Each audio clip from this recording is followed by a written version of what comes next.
message vous est présenté par l'Assemblée chrétienne Le Tabernacle. www.letabernacle.net. Le message que le Seigneur a déposé sur mon cœur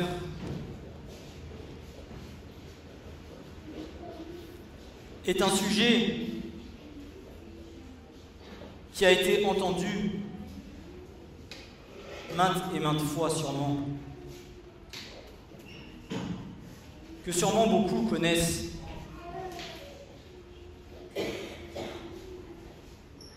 Mais vous savez combien le cœur de l'homme est dur et combien parfois il est bon de venir rappeler ces choses.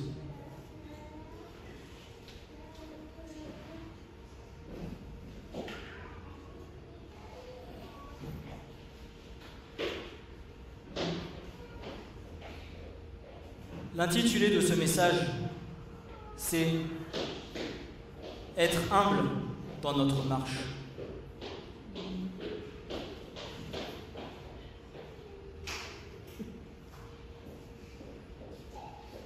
Nous avons chanté et vous avez proclamé de vos bouches, au début de ce culte, « Mon seul désir, Seigneur, c'est de te servir ».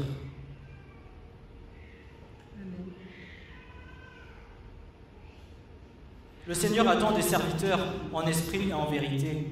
Le Seigneur attend des serviteurs consacrés pour son royaume. Le Seigneur attend des serviteurs humbles devant lui.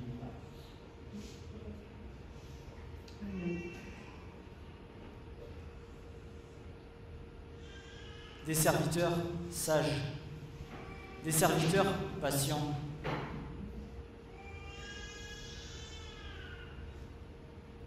Et je tiens à le préciser dès le début de ce message. Quand je dis serviteur, je parle de tout le monde. Je parle de toute l'Assemblée des saints, parce que nous sommes tous serviteurs de Dieu. Je ne parle pas que de celui qui est derrière le pupitre à apporter la parole. Nous avons tous une humilité à avoir devant l'Éternel.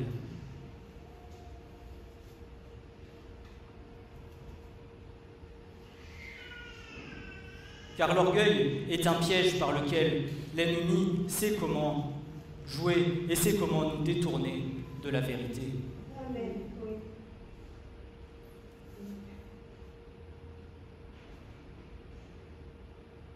Et c'est un vice malicieux. C'est quelque chose de subtil. Parce que parfois, nous ne nous rendons même pas compte de l'orgueil que nous avons dans nos vies.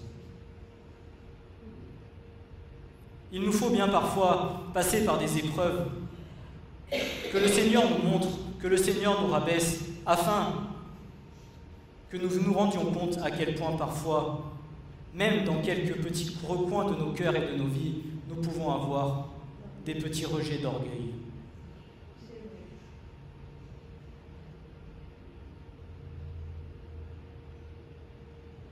Pourtant, qui était le Christ ? Je me répète souvent, mais qui est notre référent? Qui est celui à qui nous voulons ressembler? Qui est celui en qui nous disons, à qui nous voulons être l'image, si ce n'est autre que le Christ? Amen. Amen. Amen.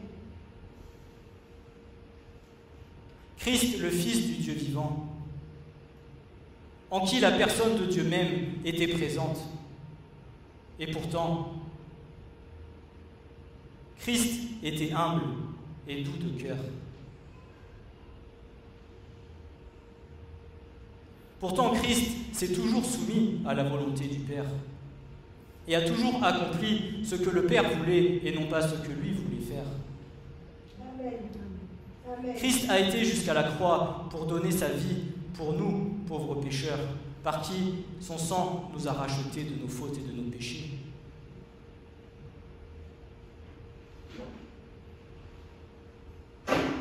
Le prophète Ésaïe disait « Petit rejeton qu'il était ». Alors nous, qui sommes-nous? Nous sommes encore plus petits qu'un rejeton. Et pour qui nous prenons-nous parfois?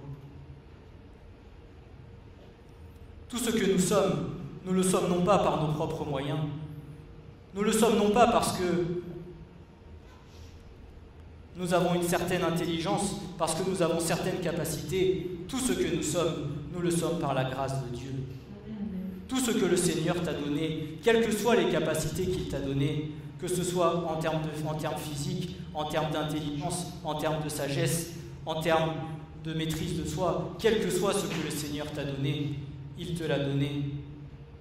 C'est lui qui te l'a donné. Cela ne vient pas de toi. Cela ne vient pas de moi.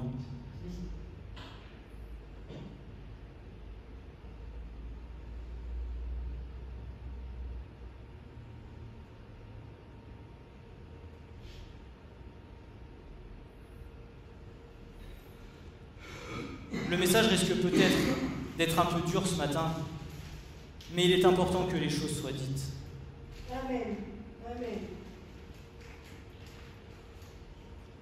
Mais quand le Seigneur aussi reprend et avertit, c'est par amour pour son peuple. C'est pour que nous soyons vigilants, c'est pour que nous soyons sages et que nous ne chutions pas.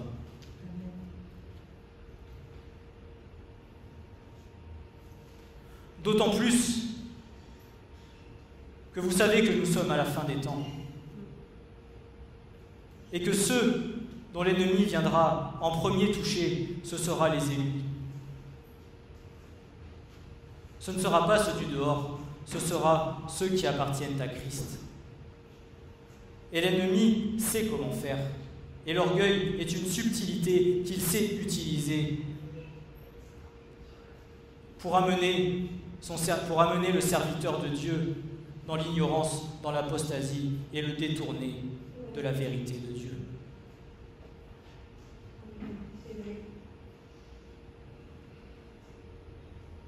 Je le dis et je le redirai, que nul ne se considère comme intouchable ou infaillible. Car tout homme est faillible. Et nul n'est infaillible. Amen. Amen.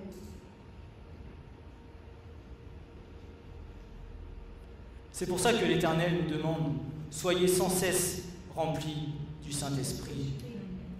Soyez sans cesse remplis de la parole de Dieu, afin qu'en tout temps, le Saint-Esprit puisse venir nous éclairer et nous mettre une parole sur nos cœurs pour nous avertir selon ce que nous faisons de bien ou de mal. »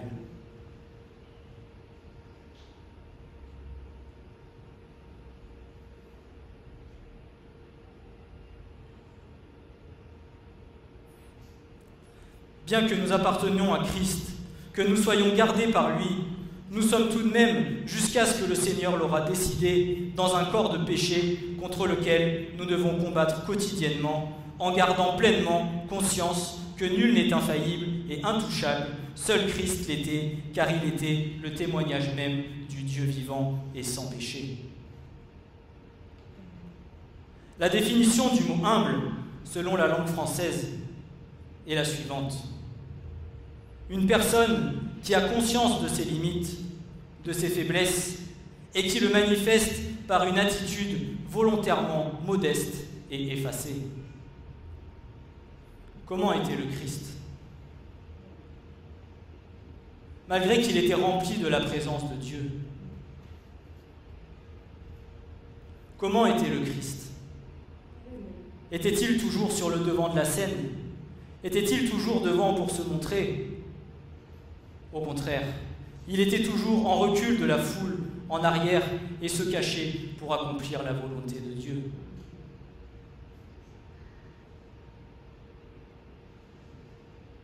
Ne serait-ce que tout à l'heure, lorsque nous avons lu le passage dans Jean, où il est dit plus tard, je ne l'avais pas fini, l'homme s'en alla et annonça aux Juifs que c'était Jésus qui l'avait guéri.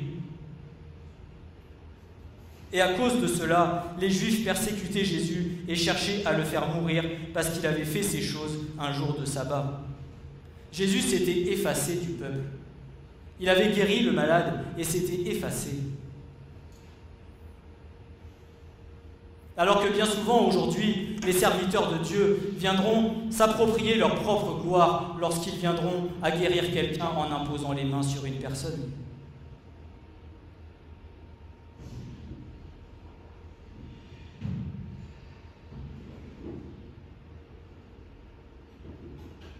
Nous ne sommes que des instruments pour l'Éternel. Nous ne sommes pas plus, nous ne sommes pas moins. Nous ne sommes que des instruments. Nous ne sommes rien. Nous sommes grands à ses yeux, mais nous sommes rien.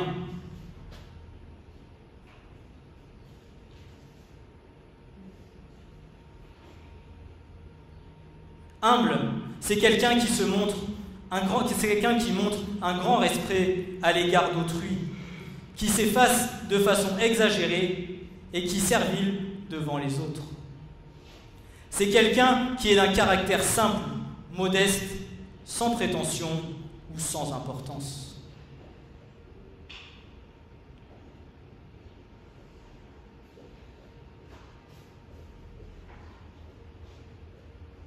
Ne nous attendons pas à vouloir être grands aux yeux des hommes, mais attendons-nous à vouloir être grands aux yeux de l'Éternel.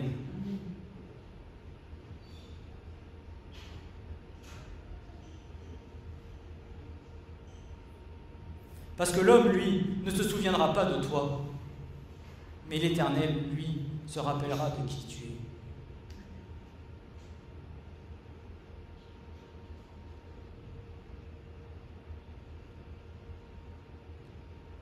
Et la définition selon la parole, c'est quelqu'un qui est pauvre, nécessiteux, faible, affligé et patient.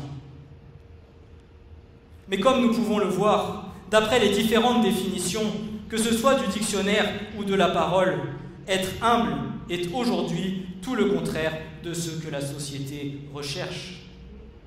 La société veut aujourd'hui des gens qui sont comment?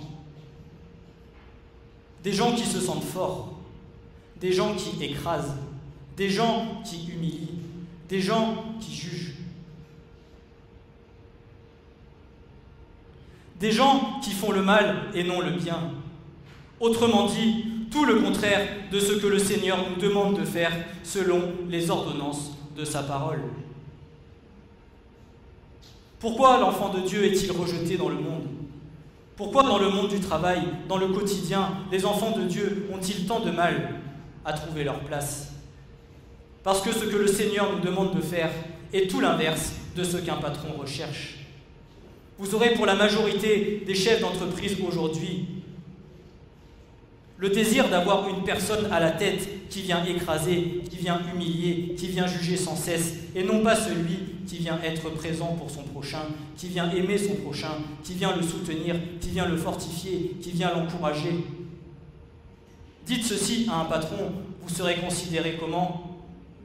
Comme faible. Et je vous l'ai dit parce qu'on me l'a déjà dit. Parce que je ne viens pas à répondre aux accusations des uns et des autres, parce que je viens à fermer ma bouche. Alors plusieurs fois m'a-t-on dit, c'est que tu es faible. Non.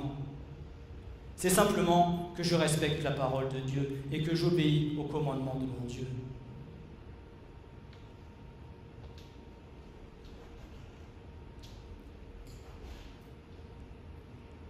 En contrepartie, être humble ne veut pas dire être humilié. Être humble ne veut pas dire se laisser marcher sur les pieds, se laisser écraser. Être humble, c'est être soumis au commandement de Dieu. C'est obéir à la parole. C'est mettre en action la parole. C'est vivre la parole. C'est écouter le Saint-Esprit. C'est obéir à ce qu'il nous dit. C'est de faire non pas ce que nous voulons faire, mais ce que lui veut que nous fassions. C'est considérer ton prochain comme étant supérieur à toi-même. C'est de faire le bien, même si l'on te fait le mal. Pas de rendre le mal par le mal, mais de rendre le mal par le bien. Et Pierre nous enseigne sur ces choses. 1 Pierre 3, versets 8 à 17.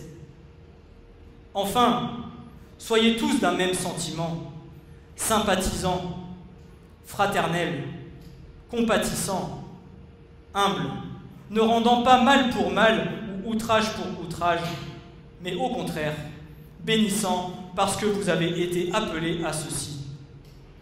C'est que vous héritiez de la bénédiction, car celui qui veut aimer la vie et avoir d'heureux jours, qui garde sa langue de mal et ses lèvres de proférer la fraude, qu'il se détourne du mal et qu'il fasse le bien, qu'il cherche la paix et qu'il la poursuive, car les yeux du Seigneur sont sur les justes et ses oreilles sont tournées vers leurs supplications. Mais la face du Seigneur est contre ceux qui font le mal. Et qui est-ce qui vous fera du mal si vous êtes devenus les imitateurs de celui qui est bon? Mais si même vous souffrez pour la justice, alors laissez-moi vous dire que vous êtes bien heureux. Vous n'êtes pas heureux, mais vous êtes bien heureux si vous souffrez pour la justice de Dieu. Et ne craignez pas leur crainte, et ne voyez pas trouble, mais sanctifiez le Seigneur le Christ dans vos cœurs, et soyez toujours prêts à répondre, mais avec douceur et crainte, à quiconque vous demande raison et l'espérance qui est en vous, ayant une bonne conscience, afin que quant aux choses dans lesquelles ils médisent de vous comme des gens qui font le mal, ceux qui calomnient votre bonne conduite en Christ soient confus. Car il vaut mieux, si la volonté de Dieu voulait, souffrir en faisant le bien qu'en faisant le mal.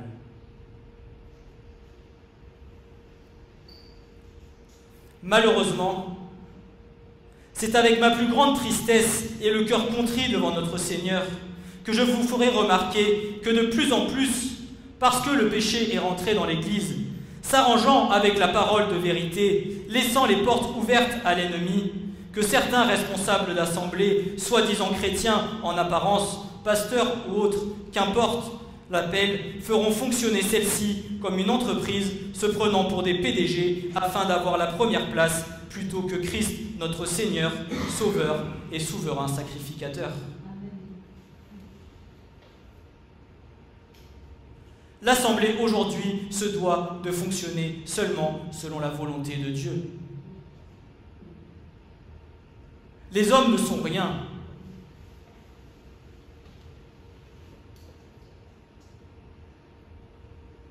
Que tu sois pasteur, que tu sois docteur, qu'importe le service que le Seigneur t'a donné, tu l'es par la grâce de Dieu. L'Église n'a pas à fonctionner comme le monde.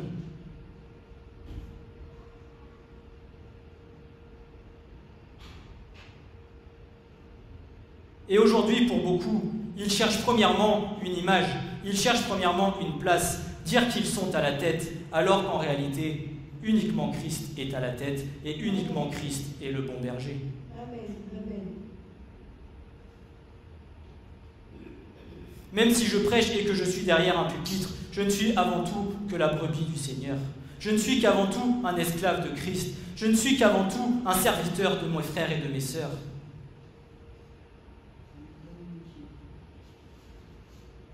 Je ne suis rien.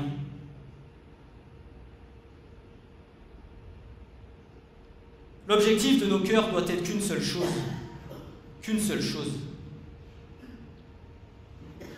C'est de donner et d'apporter le bien et la vérité afin que les brebis soient nourries et repartent fortifiées, exhortées, afin de pouvoir grandir dans leur marche. Non pas de les laisser comme des petits agneaux, comme des petits bébés, en leur donnant ce que nous avons envie de leur donner, mais de leur donner et de leur annoncer toute la vérité. Amen. Et alors, c'est avec joie que nous nous réjouirons de voir les frères et sœurs grandir dans leur marche. Parce qu'il y a bien plus de joie à donner qu'à recevoir. Alors si tu viens à annoncer la parole pour prétendre être quelqu'un ou quelque chose et montrer que tu es supérieur à ton prochain, alors tu es dans l'erreur. Et repens-toi et demande pardon à l'Éternel.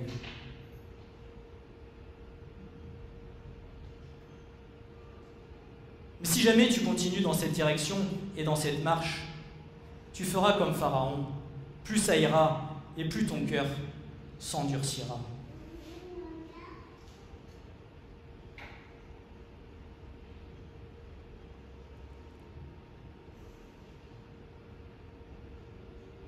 De plus, l'objectif n'étant pas de nourrir les brebis et de les faire grandir spirituellement, mais uniquement d'attirer profit pour leur propre richesse terrestre et confort de vie personnel, avant même d'honorer les commandements ordonnés par l'Éternel notre Dieu. Que tout le monde entende, l'Église est l'épouse de Christ, l'Église appartient à Christ, et lui seul et nulle autre personne est la tête. Nous faisons tous partie d'un seul et même corps, nous sommes tous membres les uns des autres, et nous sommes tous égaux à ses yeux. Amen. Et je vais vous donner des passages pour que ça puisse rentrer dans la tête. Paul dira aux Colossiens, chapitre 1, versets 18 à 20, « Christ est le chef du corps de l'assemblée, lui qui est le commencement, le premier-né d'entre les morts, afin qu'en toute chose il tienne, lui, la première place. Car en lui, toute la plénitude s'est plu à habiter, et par lui à réconcilier toutes choses avec elle-même, ayant fait la paix par le sang de sa croix, par lui, soit les choses qui sont sur la terre, soit les choses qui sont dans les cieux. » Éphésiens 1, versets 18 à 23. « Les yeux de votre cœur sont éclairés, pour que vous sachiez quelle est l'espérance de son appel, et quelles sont les richesses de la gloire de son héritage dans les saints, et quelle est l'excellente grandeur de sa puissance envers nous qui croyons, selon l'opération de la puissance de sa force qu'il a opérée dans le Christ, en le ressuscitant d'entre les morts. Et il l'a fait s'asseoir à sa droite dans les lieux célestes, au-dessus de toute principauté et autorité et puissance et domination et de tout nom qui se nomme non seulement dans ce siècle, mais aussi dans celui qui est à venir. Et il a assujetti toutes choses sous ses pieds et l'a donné pour être chef sur toute l'assemblée qui est son corps, la plénitude de celui qui remplit tout en tous. »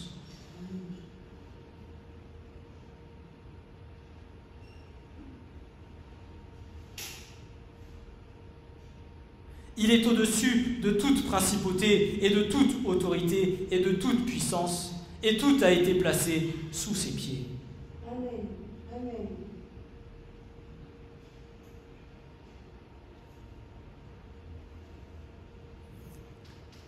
Et 1 Corinthiens 12, verset 27. « Or, vous êtes le corps de Christ, et ses membres, chacun en particulier. » Et je tiens à préciser une petite subtilité. Il est bien précisé, nous ne sommes pas des membres, nous ne sommes pas les membres, nous sommes les siens.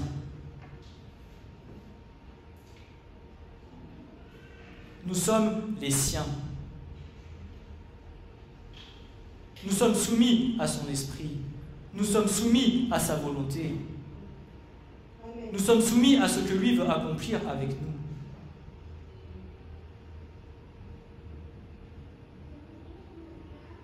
Même si parfois, là, ce que le Seigneur veut que nous fassions est bien loin de ce que nous désirons faire, nous n'avons pas le choix. Et nous nous rendrons compte bien plus tard,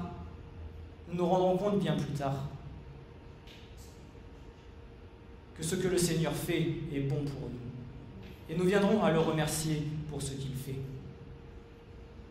Amen. Amen.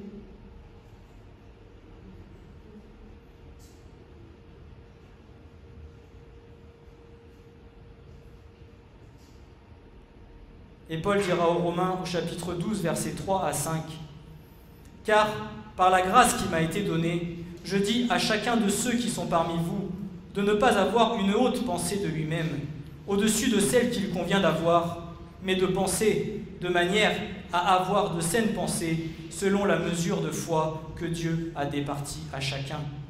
Car comme dans un seul corps, nous avons plusieurs membres, et que tous les membres n'ont pas la même fonction, ainsi, nous qui sommes plusieurs, sommes un seul corps en Christ, et chacun individuellement membres l'un de l'autre.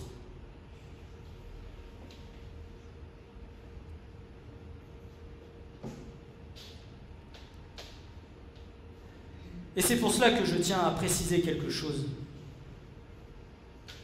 Nous sommes tous membres les uns des autres.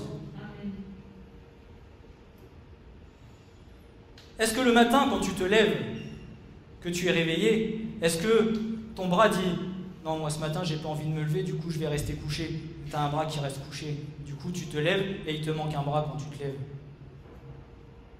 Ou est-ce que c'est tout le corps complet qui vient, qui se lève pour aller au service de Dieu? Alors dans l'Église, puisque Christ nous a placés chacun à un endroit, chacun à un poste précis, chacun à un membre précis du corps.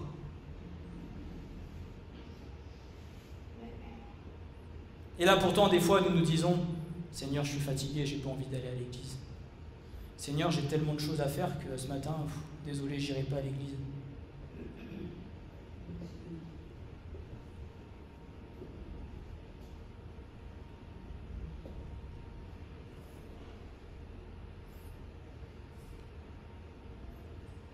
Hier après-midi, je pleurais dans ma chambre.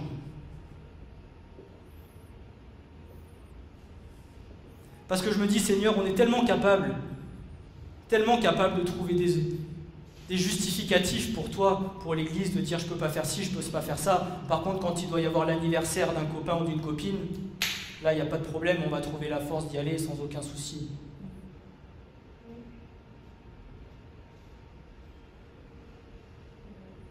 Nous avons tous un rôle à jouer dans l'Assemblée. Amen. Amen. Pardon si je suis dur, mais nous avons tous un rôle à jouer.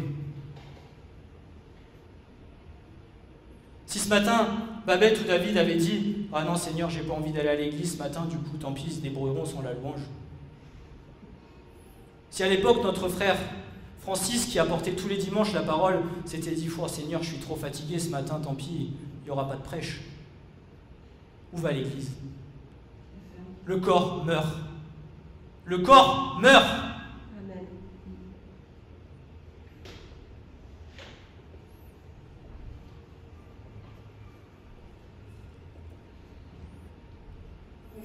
Ayez sans cesse l'image de ce que Christ a donné pour nous. Même si nous ne sommes pas parfaits, je le sais et je le dis, nous ne sommes pas parfaits, et moi non plus. Mais s'il vous plaît, la maison de Dieu,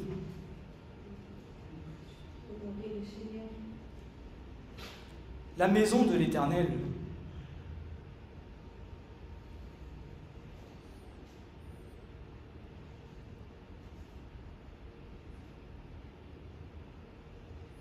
je ne me glorifie en rien, mais ici avec mon épouse, notre maison, c'est l'Église. Nous n'avons personne. Nous ne sommes même pas attachés à notre maison. Si demain il faut que je la vende, je la vends. Je m'en fiche. Le centre de notre vie, c'est l'Église. Ma priorité, c'est l'Église. Demain, je prêche. Eh ben non, Hugo, tu pourrais venir ce week-end avec les enfants? Ben non, maman, je ne peux pas venir.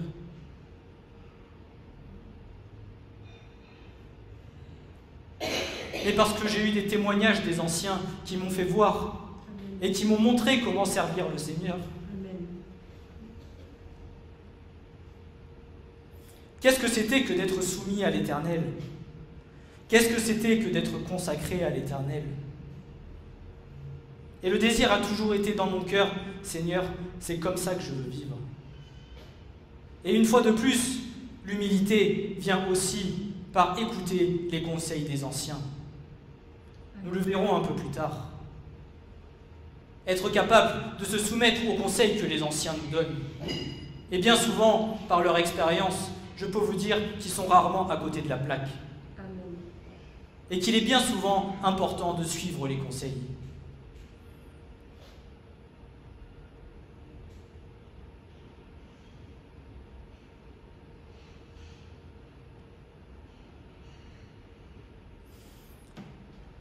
Il est important de sans cesse nous rappeler que ce que nous sommes, nous le sommes uniquement par la grâce de Dieu. Comme je disais, peut-être es-tu intelligent ou fort dans la foi, ou sage, patient, bienveillant. Peut-être as-tu reçu plusieurs dons de Dieu ou autres. Ne te glorifie de rien, mais sans cesse rends gloire à Dieu pour tout ce qu'il t'a donné, car sans lui tu n'es rien, et tel tu es venu, tel tu repartiras. Le seul nom qui traversera toutes les générations jusqu'à son retour, c'est le nom de Yeshua. Amen.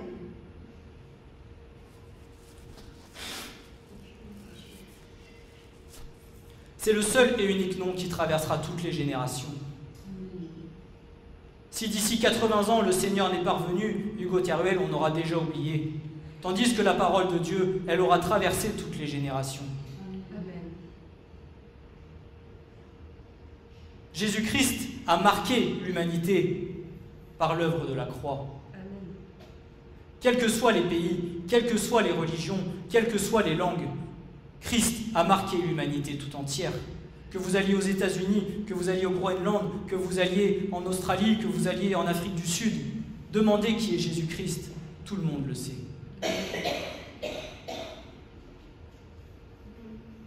Alors que va dans la rue plus loin, demande qui est Hugo Teruel, on te dira j'en sais rien.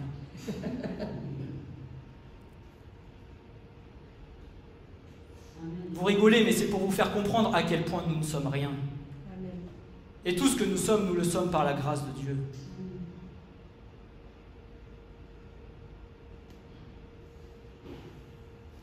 Que ce soit l'humilité ou l'orgueil, il ne s'agit pas uniquement d'une affaire, d'être pauvre ou d'être riche, car un riche peut être humble et un pauvre peut être orgueilleux.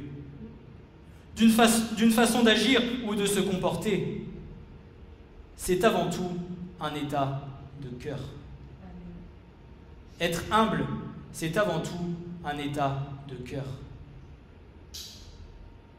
Et c'est pour ça que l'Éternel dira qu'il ne s'attachera pas à ce qu'il voit ou à ce qu'il entend, mais il s'attachera à ce qu'il voit dans ton cœur. Amen. Amen. Parce que c'est ici que sont les issues de la vie et que tout est caché. Mais tu ne peux rien cacher à l'Éternel, celui qui t'a créé avant même la fondation du monde. Amen. C'est pourquoi Christ ne regardera pas à tes bonnes œuvres et à tes belles paroles, mais il regardera uniquement aux désirs et aux intentions du cœur. Amen. Amen. Avant même de faire quoi que ce soit, pose-toi la question en te disant: est-ce que je fais ça par intérêt, pour être reconnu, ou est-ce que je le fais pour le bien de mon prochain et par amour de celui envers qui je le fais? Amen. Comme disait mon grand-père, réfléchis avant d'agir.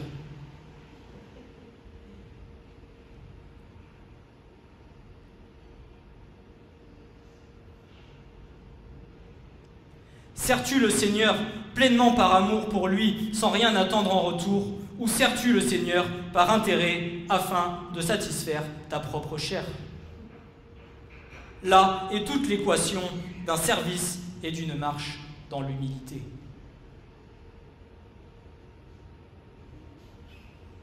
Et je laisserai chacun qui aura entendu cette question y répondre par lui-même. Le mot humble, anav en hébreu, contient souvent l'idée de souffrance et désigne ceux qui sont affligés. Comme ils ne peuvent pas, par leur propre force, faire face aux problèmes et aux responsabilités de la vie, ceux qui passent par la souffrance demandent humblement à Dieu de les aider et de les fortifier. Si je peux vous donner un témoignage par rapport à ma propre vie, c'est que bien souvent, ayant souffert, ayant été humilié, ayant été écrasé par les autres, je le sais aujourd'hui, et quelque part je dis merci au Seigneur. Il est plus facile d'être humble lorsque l'on a été écrasé que lorsqu'on n'a jamais eu de problème et que tout nous a toujours réussi. Parce qu'on ne connaît pas l'échec et qu'on se croit meilleur que tout.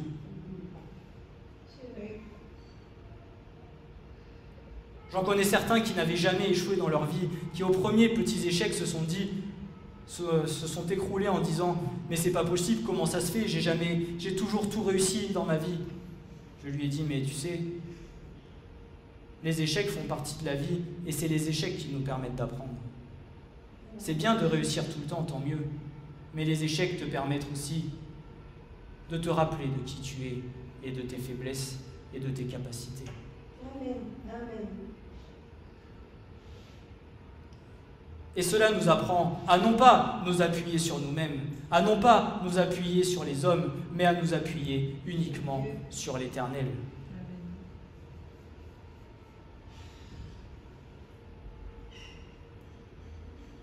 Et j'avais eu une expérience une fois dans ma vie où je m'étais appuyé sur les hommes et je l'avais partagé à mon frère et il m'avait répondu « Malheur à l'homme qui se confie en l'homme, mais bienheureux l'homme qui se confie en l'Éternel. » Et là, ça turlupine et vous réfléchissez. Et maintenant, sans cesse, nous nous appuyons sur l'Éternel. Parce que lui a le meilleur pour nous et il sait ce dont nous avons besoin. Il connaît ton caractère, il connaît tes faiblesses. Il connaît tes capacités, il connaît tes qualités. Et il veut faire de toi un serviteur utile pour son royaume.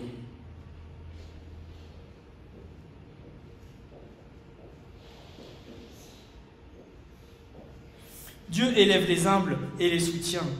Le psalmiste, à travers le psaume qui va suivre, les assure de l'intervention de Dieu et de la victoire finale dans leur propre combat et leur propre vie.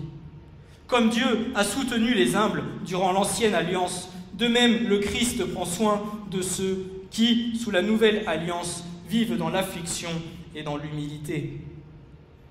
Ésaïe dira au chapitre 11, versets 3 à 5, « Et son bon plaisir, en parlant de Christ, sera la crainte de l'Éternel, et il ne jugera pas d'après la vue des yeux, et ne rendra pas selon l'ouïe de ses oreilles, mais il jugera avec justice les misérables, et reprendra avec droiture les débonnaires de la terre. Et il frappera la terre avec la verge de sa bouche, et par le souffle de ses lèvres, il fera mourir le méchant, et la justice sera la ceinture de ses reins, et la fidélité la ceinture de ses flancs. »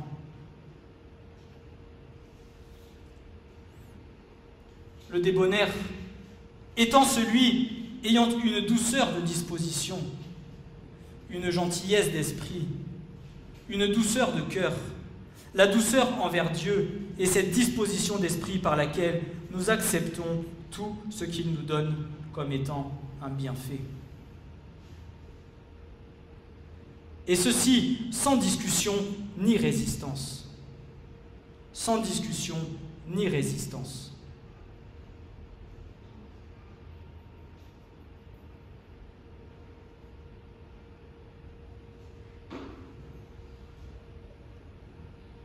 Je suis là, ô Père, pour accomplir toute ta volonté. Christ n'a point résisté à la volonté de Dieu, mais il a accompli ce que son Père voulait pour lui. Combien de fois avons-nous résisté parce que nous ne voulions pas aller sur le chemin vers lequel le Seigneur nous demandait d'aller? Combien de fois avons-nous fait de la résistance?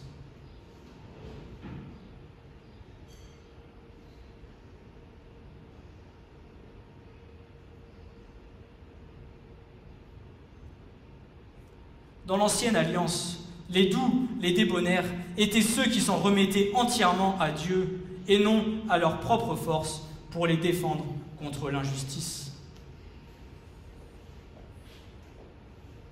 Ne fais jamais justice toi-même.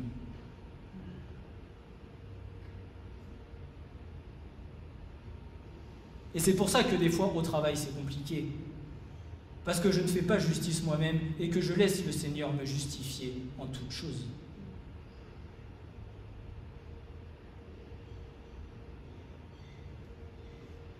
Et c'est pour chacun d'entre nous pareil.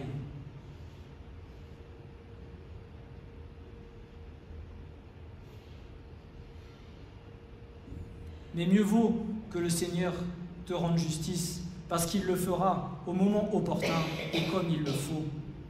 Alors que nous, bien souvent, cela risque de se retourner contre nous et que nous venions à souffrir encore plus.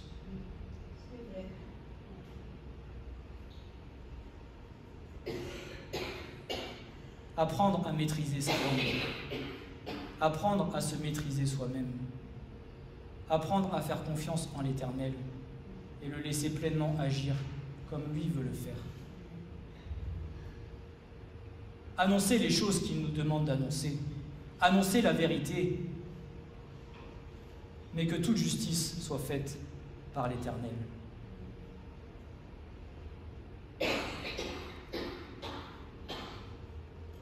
Ainsi, la douceur de Dieu envers les méchants est de leur permettre de connaître les préjudices infligés qu'il utilise pour purifier ses élus, ceux qu'il délivrera en son temps. La gentillesse ou la douceur sont opposées à l'affirmation de soi-même et au propre intérêt. Le débonnaire ne s'occupe pas du tout de soi. Cet état est une œuvre du Saint-Esprit, non de la volonté humaine. Sachant que Dieu agrée ceux qui sont humbles d'esprit, tous les enfants de Dieu devraient prier ardemment pour avoir un tel esprit qui leur permette de plaire et d'être agréables à Dieu. Et le psaume 147, versets 2 à 11, dira ceci. L'Éternel bâtit Jérusalem. Il rassemble les exilés d'Israël. C'est lui qui guérit ceux qui ont le cœur brisé et qui bande leurs plaies. Qui compte le nombre des étoiles, à elles toutes il donne des noms. Notre Seigneur est grand et d'une grande puissance, son intelligence est sans borne. L'Éternel affermit les débonnaires, il renverse les méchants jusqu'en terre.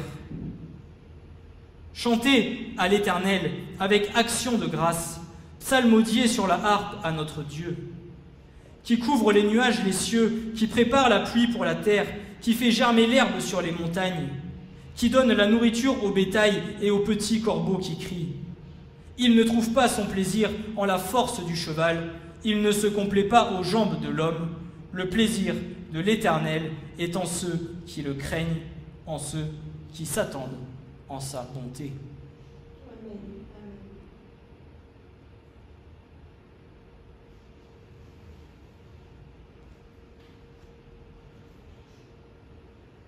Le Seigneur ne regardera pas au grand, puissant et fort en apparence.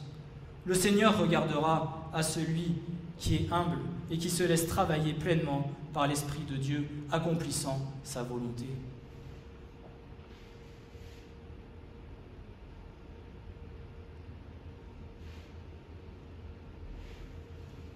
Il résistera aux orgueilleux, mais il fera grâce aux humbles. Ce n'est pas moi qui le dis, c'est la parole qui le proclame.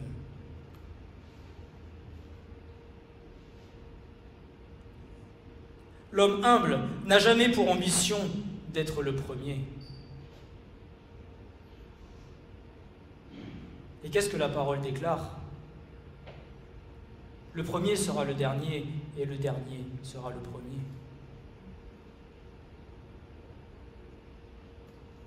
Mieux vaut que tu souhaites être petit dans ton cœur et que tu te laisses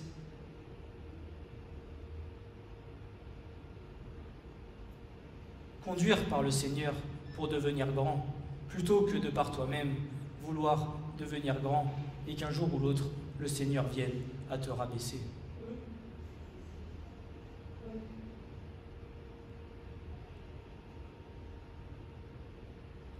Il n'a jamais pour ambition d'être le premier, ni le désir de vouloir être vu de tous. L'homme humble ne désire accomplir qu'une seule chose, la volonté de Dieu en étant pleinement soumis à sa parole. Si le Seigneur nous appelle, nous savons que nous ne sommes que des instruments et des serviteurs à offrir nos vies uniquement pour l'intérêt du royaume de Dieu. Si du moins, nous désirons nous soumettre à l'appel de Dieu pour nos vies, car la parole le déclare, il y a beaucoup d'appelés, mais peu d'élus.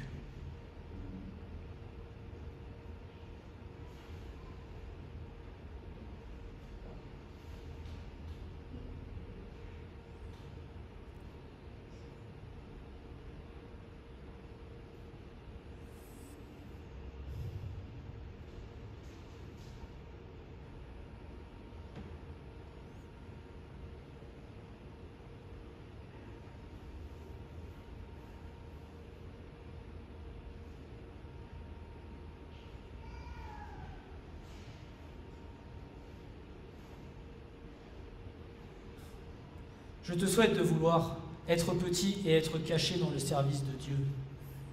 Parce que tu verras qu'un jour ou l'autre,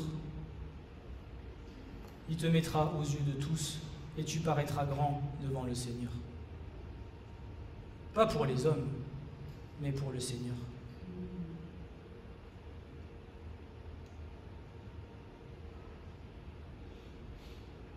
Mais sans nous enorgueillir de vouloir être grand et de se croire grand, car c'est l'Éternel qui nous a placés là où nous sommes. Et demain, il peut nous prendre et nous dire « Tu retournes au fond ».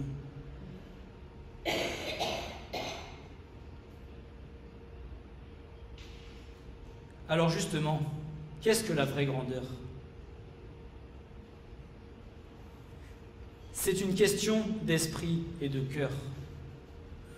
Nous la trouverons dans un serviteur qui exprime son amour pour Christ, dans une sincère humilité, dans un désir de servir Dieu et ses frères et sœurs, avec la volonté d'être considéré comme le moins important dans le royaume de Dieu, car comme dit précédemment, il aura conscience que tout ce qui lui a été donné lui vient de Dieu et lui a été donné uniquement par grâce, faisant de lui un instrument et rien d'autre. Il nous faut comprendre que la grandeur, ce n'est pas une question de position, ce n'est pas une question de fonction, de pouvoir, d'influence, de diplôme, de réputation, de compétences, de grands exploits ou de réussite. Ce n'est pas tant ce que nous faisons pour Dieu que ce que nous sommes en esprit et devant lui qui compte. Celle-ci exige que nous devenions grands dans les bons domaines enseignés par la parole de Dieu, plutôt que dans ce qui viendra satisfaire notre propre chair et la propre estime de notre moi. Il nous faut apprendre à devenir grands dans la foi, dans l'humilité, dans la conformité à l'image de Christ, dans la sagesse, dans la maîtrise de soi, dans la patience et dans l'amour. C'est également une question d'amour sincère et d'engagement envers l'Éternel. Elle exige la consécration et la fidélité, quel que soit l'endroit où Dieu choisisse de nous placer dans le corps. Par conséquent, aux yeux de Dieu, les plus grands sont ceux qui font la volonté dans une totale soumission par amour pour qui il est, ne cherchant pas leur propre gloire, mais rendant gloire à l'Éternel, notre Dieu, pour toutes choses.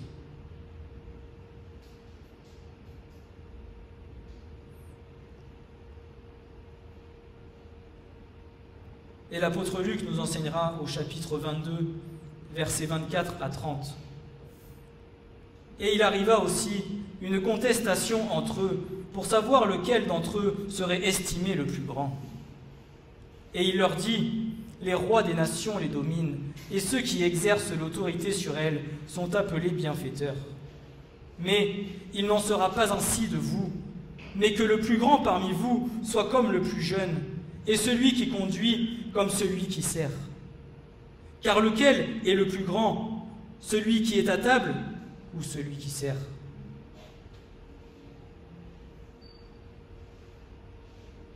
N'est-ce pas celui qui est à table? Or, moi, je suis au milieu de vous, comme étant celui qui sert.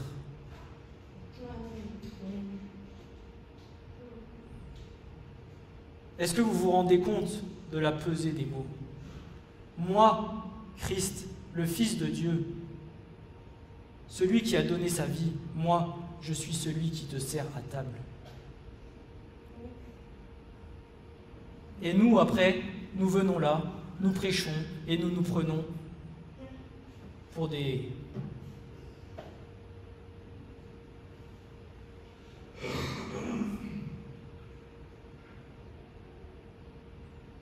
En faisant ce message, j'ai beaucoup repensé, je rigolais, de ce que Francis disait, de la grenouille qui voulait être plus grosse que le bœuf. La grenouille qui vient à vouloir gonfler pour être aussi grosse et aussi importante que le bœuf, jusqu'à ce qu'elle vienne et qu'elle éclate. Mais malheureusement, bien souvent, quand nous venons à être enflés d'orgueil, par notre propre position, par notre propre estime de notre moi, un jour ou l'autre, nous venons à éclater.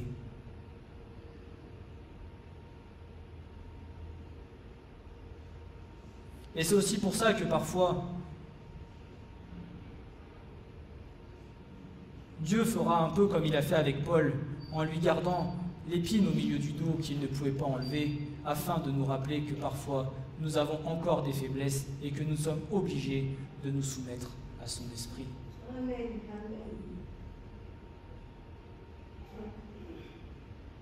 Parce que bien que parfois nous soyons forts dans la foi, nous pouvons être faibles dans notre corps. Mais cela nous permet de garder une certaine humilité devant l'Éternel, parce que nous savons que lui seul est capable de nous fortifier et de nous relever. Amen. Et venir nous rappeler que sans lui, nous ne sommes pas grand-chose.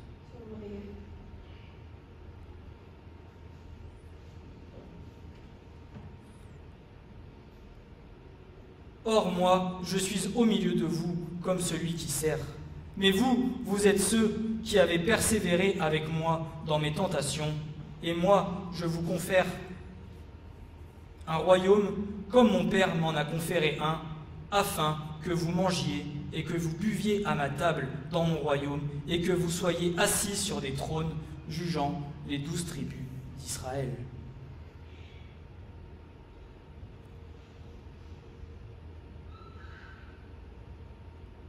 Voici ce qui attend un serviteur de Dieu, humble dans sa marche et dans son service. Être assis à la droite du Père et être servi à table par l'Éternel. N'est-ce pas plus grand que d'avoir la reconnaissance des hommes ici-bas ?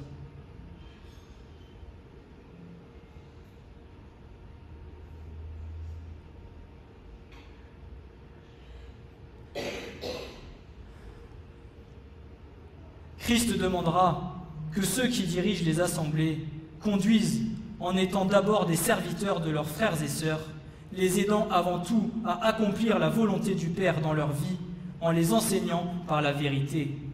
Ils ne doivent jamais utiliser à mauvais escient ou trahir leur position en recherchant la célébrité, le pouvoir, la richesse ou un privilège particulier. Cette parole est certaine que si quelqu'un aspire à la surveillance, il désire une bonne œuvre. Il faut donc que le surveillant, écoutez bien, soit irrépréhensible, mari d'une seule femme, sobre, sage, honorable, hospitalier, propre à enseigner, non à donner au vin, non batteur, mais doux, non querelleur, n'aimant pas l'argent, conduisant bien sa propre maison, tenant ses enfants soumis en toute gravité. Mais si quelqu'un ne sait pas conduire sa propre maison, alors comment prendra-t-il soin de l'assemblée? Qu'il ne soit pas nouvellement converti, de peur qu'étant enflé d'orgueil, il ne tombe dans la faute du diable. Or, il faut aussi qu'il ait un bon témoignage de ceux du dehors, afin qu'il ne tombe pas dans l'opprobre et dans le piège du diable. Ça fait beaucoup de qualité. Oh oui.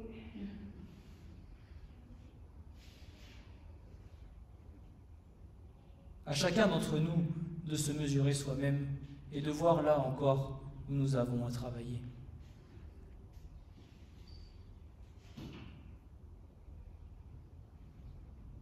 Et plus nous grandirons dans le service de Dieu, chacun d'entre nous, plus nous serons observés, afin d'être certains que nous soyons irréprochables en tout temps et en toutes choses.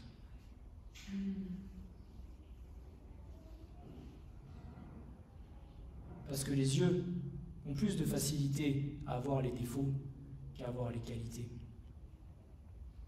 Et à commencer par ceux du dehors. À partir du moment où vous venez à dire que vous êtes enfant de Dieu et que vous servez l'Éternel, assurez-vous d'être droit et irréprochable. Parce qu'à la moindre erreur, on viendra vous dire « Mais toi, tu es serviteur de Dieu, soi-disant, Tu respectes la parole de Dieu, mais regarde ce que tu fais n'importe quoi. Tu nous demandes de faire ci, tu nous demandes de faire ça. Où est le témoignage? Il n'y a pas que à l'intérieur de l'assemblée, il y a aussi le témoignage du dehors. C'est vrai.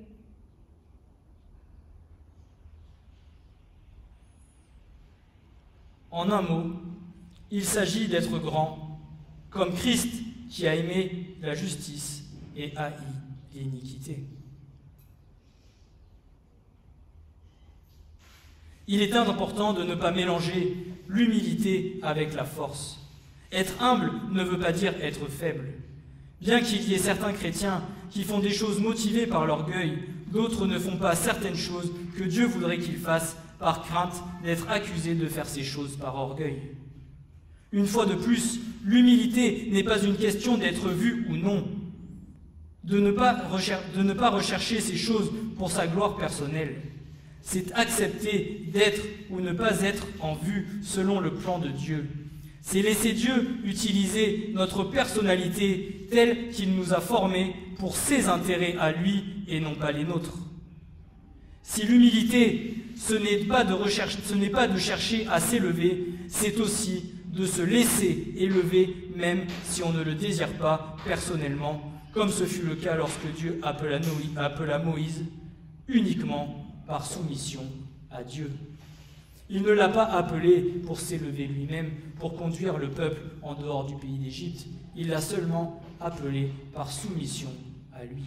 Et Moïse s'est toujours soumis aux ordonnances de l'Éternel, telles que l'a fait Abraham, telles que l'ont fait les hommes de la parole, et telles que nous devons aussi le faire aujourd'hui. Amen. Alors si parfois le Seigneur te demande de faire quelque chose et que toi tu as l'impression de te dire « Non mais Seigneur, si je fais ça, on va croire que je suis trop orgueilleux, que je commence à me sentir pousser des ailes. » Sauf que si c'est selon la volonté de Dieu, alors ce sera accepté des frères et sœurs et de ton prochain.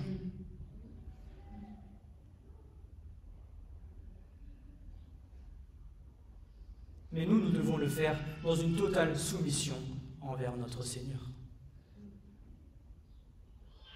Et c'est là toute la différence. Le faire pour être vu ou le faire par soumission à Dieu.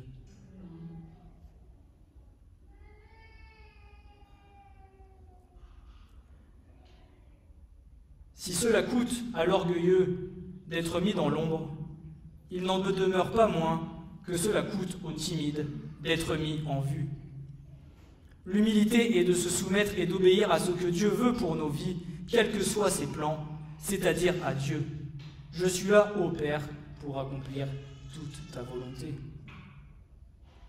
Il en coûte tout autant à l'orgueilleux d'être mis dans l'ombre qu'au timide d'être mis à la lumière.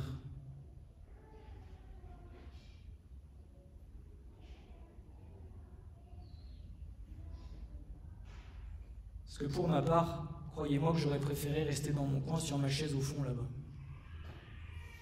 Et surtout pas que quelqu'un me voie derrière un pupitre.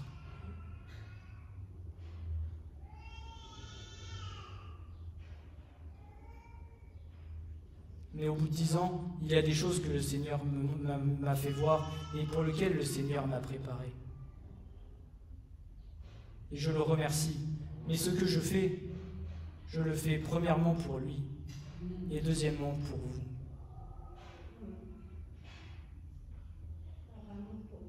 Parce que je vous aime et parce que j'aime l'Église de Christ. Et parce que je veux que nous puissions continuer à grandir et que vous puissiez être fortifiés, être encouragés et ressortir de cette porte plus fort que quand vous êtes rentrés. Amen. Amen.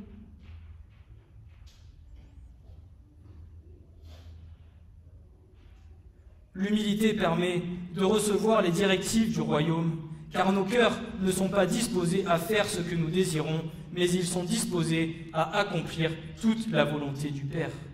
Car il conduit dans sa justice, il enseigne aux humbles sa voie. Dieu attend avant tout de nous que nous soyons comme des petits enfants, attentifs obéissants, à l'écoute de ce que le Père a à nous dire. Il est également important d'être capable de se soumettre aux anciens en toute humilité, car par leurs expériences dans leur marche, ils sont capables de nous conseiller, nous reprendre, nous discipliner. Quel que soit l'appel sur nos vies, nous aurons toujours besoin des anciens pour nous garder de certaines fautes, de certains péchés, afin de nous garder sur le droit chemin. Et Pierre nous dira dans 1 Pierre 5, versets 1 à 11, « J'exhorte les anciens qui sont parmi vous, moi qui suis ancien avec eux et témoin des souffrances de Christ, qui aussi est part à la gloire qui va être révélée. Paissez le troupeau de Dieu qui est avec vous, le surveillant, non point par contrainte, mais volontairement, ni pour gain honteux, mais de bon gré, comme dominant sur des héritages, mais en étant les modèles du troupeau. Et quand le souverain pasteur sera manifesté, vous recevrez la couronne inflétrissable de gloire.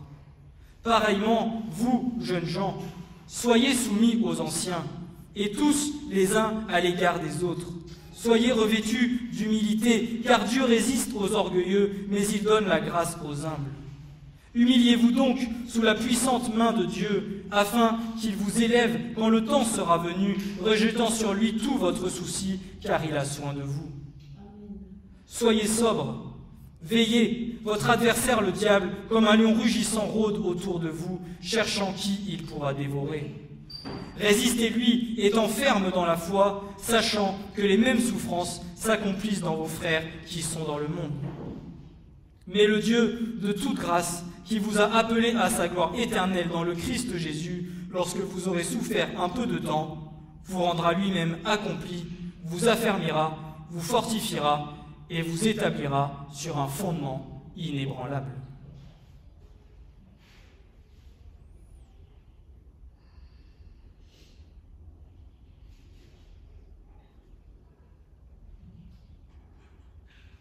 Il est important, en tant que serviteur de Dieu, de se méfier de deux choses. La soif de l'argent et la soif de la puissance par la reconnaissance de l'homme. L'argent. Une des premières choses qui viendra détourner l'homme de l'humilité devant le Seigneur. Plus t'en as, plus t'en veux.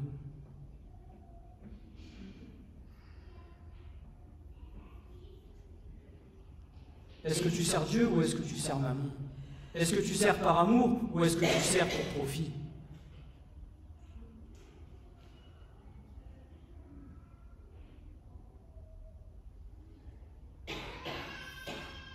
Tous ceux qui sont assoiffés de ces deux puissances domineront sur le troupeau, non pas comme un bon berger désirant prendre soin de ses brebis, mais sur lesquels ils exerceront leur ministère en faisant preuve d'une autorité excessive afin de dominer par la chair sur chacune d'entre elles. Chacun des serviteurs conduisant le troupeau se doit de conduire l'Église en étant un exemple pour le troupeau dans sa marche par sa consécration en Christ. Son service humble, sa persévérance dans la justice, sa fermeté dans la prière et son amour pour la parole. L'humilité implique une prise de conscience de ses propres faiblesses, la disposition à imputer à Dieu et aux autres le bénéfice de qui a été réalisé ou accompli. Et je conclurai par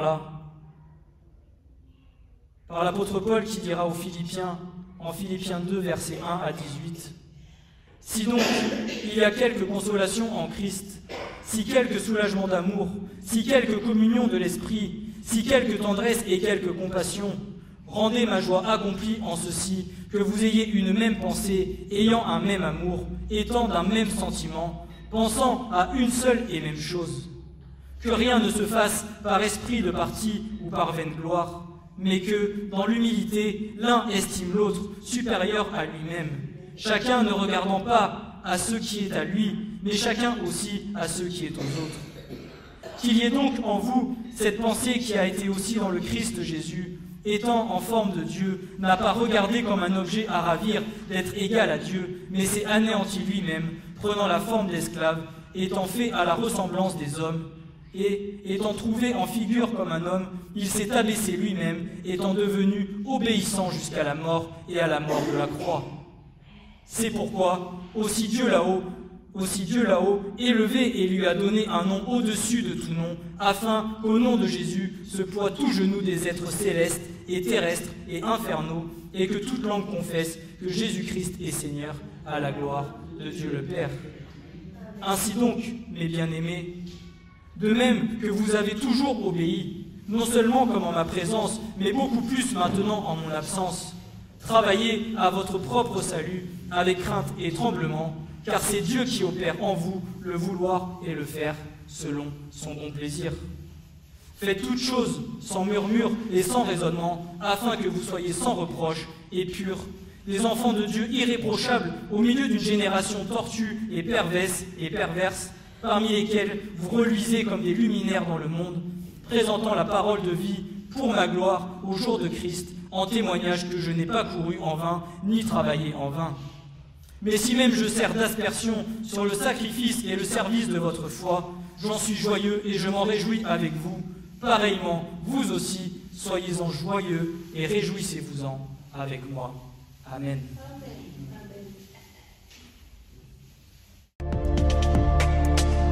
Ce message vous a été présenté par l'Assemblée chrétienne Le Tabernacle.